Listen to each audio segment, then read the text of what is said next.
Boa tarde, agora a gente vai começar com a nossa aula de humanismo, né? Professor João. Então a gente vai falar um pouco do humanismo.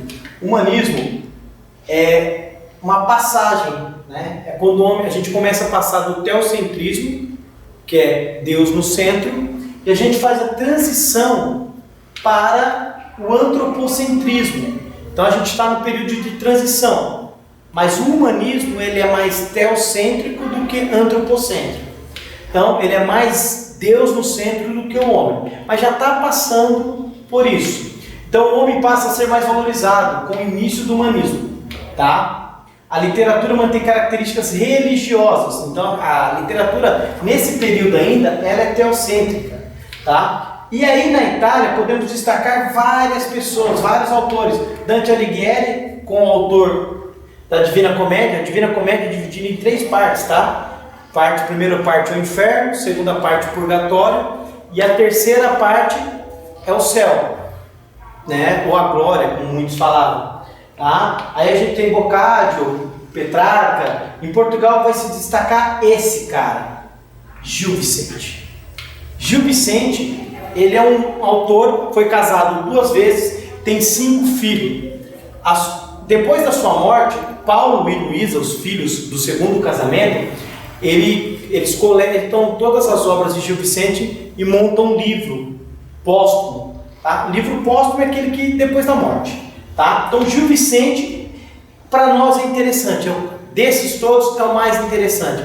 Gil Vicente, ele vai para Portugal para trabalhar, tá? E ele era ourives. O que é ourives? Se vocês forem lá em Lisboa, no museu em Lisboa, você vai ver muitas obras em ouro de Gil Vicente, porque ele construía obras em ouro, por isso que é ourives. Além de ser um grande teatrólogo, ele se destaca muito mais pelo seu teatro, tá? O seu teatro, o teatro de Gil Vicente, era dividido em personagens tipo social e personagens tipo psicológicos. Então eu tenho os tipos sociais e os tipos psicológicos. Social é aquele que tem domínio social, de caráter social, que é o padre, o rei, o corregedor, o juiz, e os psicológicos, tá? Esses personagens que eram criações, o anjo, o demônio, entendeu? Esses personagens que eram criações da alma, do corpo.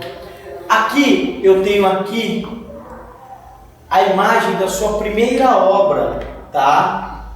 Que é o Alto da Visitação, ou também chamado de Monólogo do Vaqueiro. Então eu tenho um Alto da Visitação ou Monólogo do Vaqueiro. Alto, porque toda vez que eu falar em alto, vocês escutarem alto, são obras religiosas. Ah, professor, o Alto da Compadecida, obra religiosa.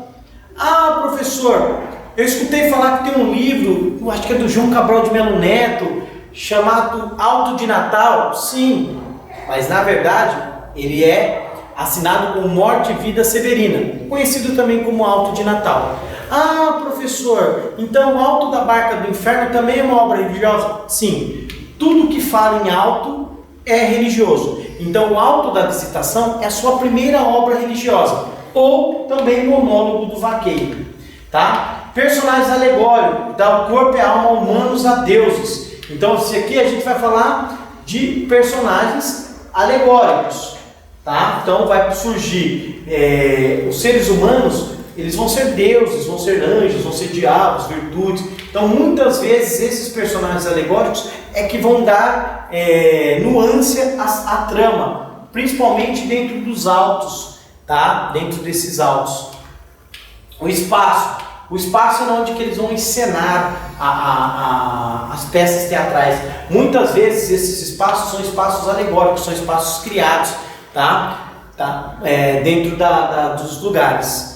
As peças teatrais muitas vezes eram feitas nos pátios, né? Ou do palácio ou nos pátios das igrejas. Por quê? Porque era onde tinha o maior número de pessoas, onde convivia o maior número de pessoas, tá? A gente vai falar um pouco do mestre Gil, que é o mestre Gil Vicente, tá? Ele não respeita a unidade de tempo. O tempo dele não é cronológico, não obedece o começo, meio e fim. Não existe isso. A peça dele é uma peça atemporal, tá? Em relação a isso. Circunstâncias históricos sociais do aparecimento do teatro Gil Vicentino.